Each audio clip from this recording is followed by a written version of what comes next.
Magandang araw po sa lahat ng mga makapakinig nito. Ang buhay ay maikli lamang. Walang nakakaalam kung kailan sasapit ang pagpanaw dito sa lupa. Alam ng lahat na everybody will face judgment. And we should believe that there is life after the physical death. Maging handa po tayo sa lahat ng pagkakataon. Ang dami ng may mga pera, mga bata pa, sila'y pumanaw na. Ang kamatayan ay hindi dapat katakutan, sapagkat ang lahat ay pupunta roon. Ang Diyos ay mayroong inihandang magandang silid para sa ating lahat na mananampalataya at naniniwala at nananalig sa Kanya. At higit sa lahat, ang tumanggap sa Kanya ng totoo. Huwag ninyong sayangin ang inyong buhay sa paggawa ng hindi mabuti. Kapag may pagkakataon po na kailangan nating gumawa ng kabutihan sa ating kapwa, bunga ng ating paniniwala at pananampalataya sa Diyos. Hindi bunga ng ating pag-asa na tayo ay gagantihan din ng ating tinulungan. Kapag po gumawa tayo ng kabutihan, do not expect something in return. Let God will reward you.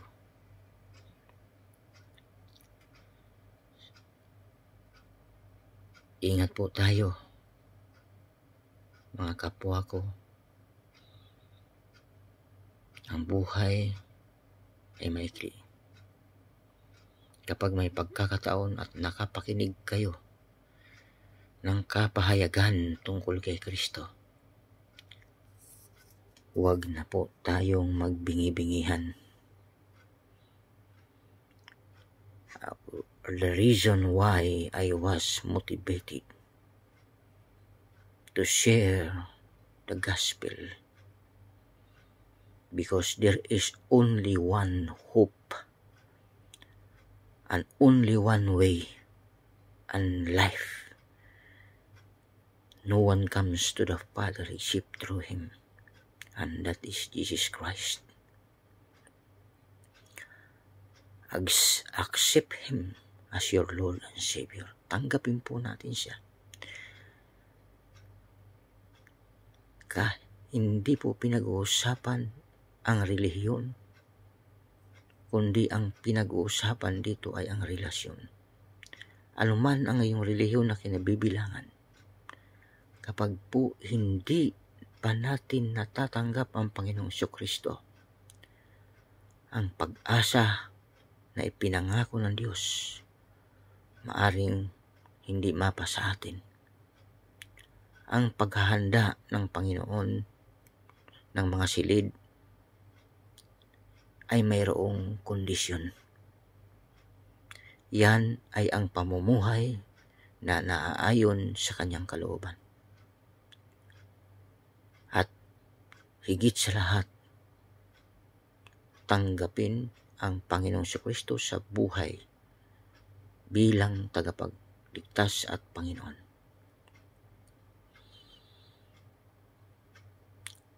Kung ikaw, kapatid, na napakinggan mo ang kapahayagang ito,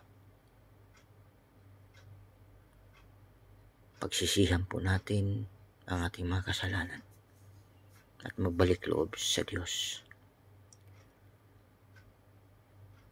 Even me, I am not also perfect. Sometimes I cry. I kneel down before the Lord because I am not worthy at all.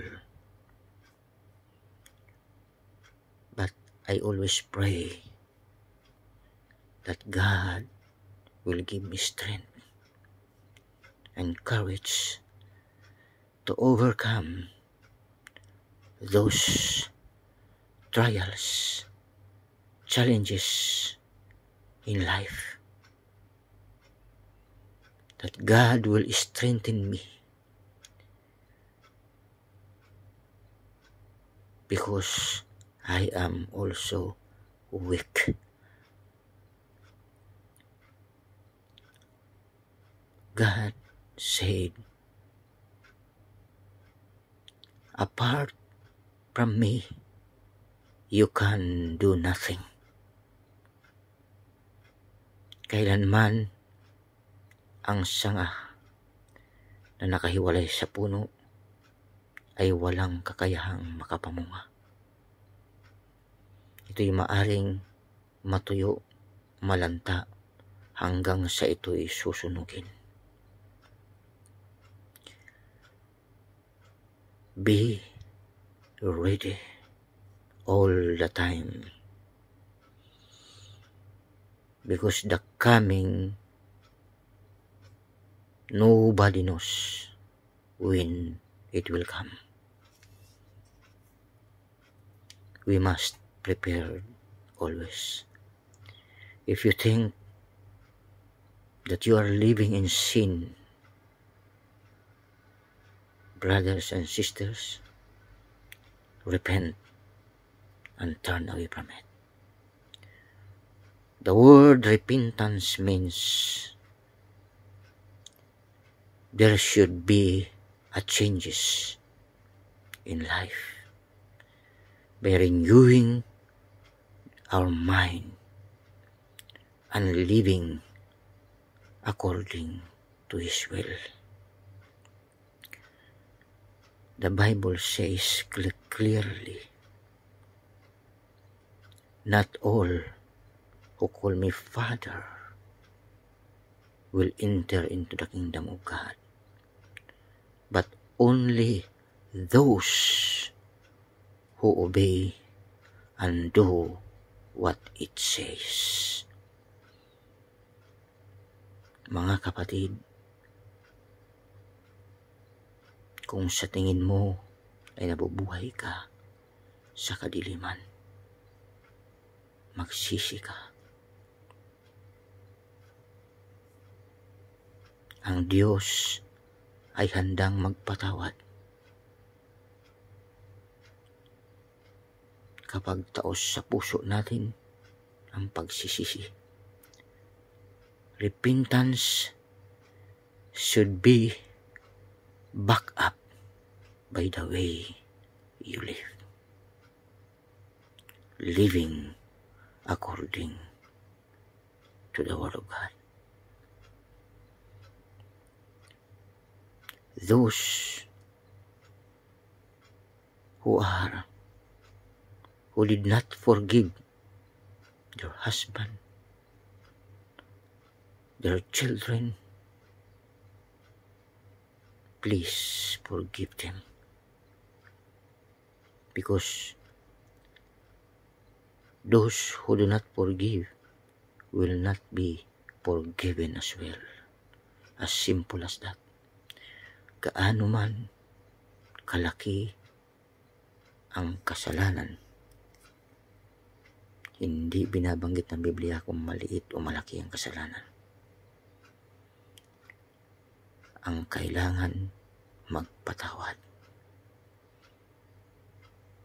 The reason sometimes there is no peace where there is no forgiveness. I've seen a lot. When they forgive, no marriage was broken. God bless you all at pagpalain kayo ng Panginoon.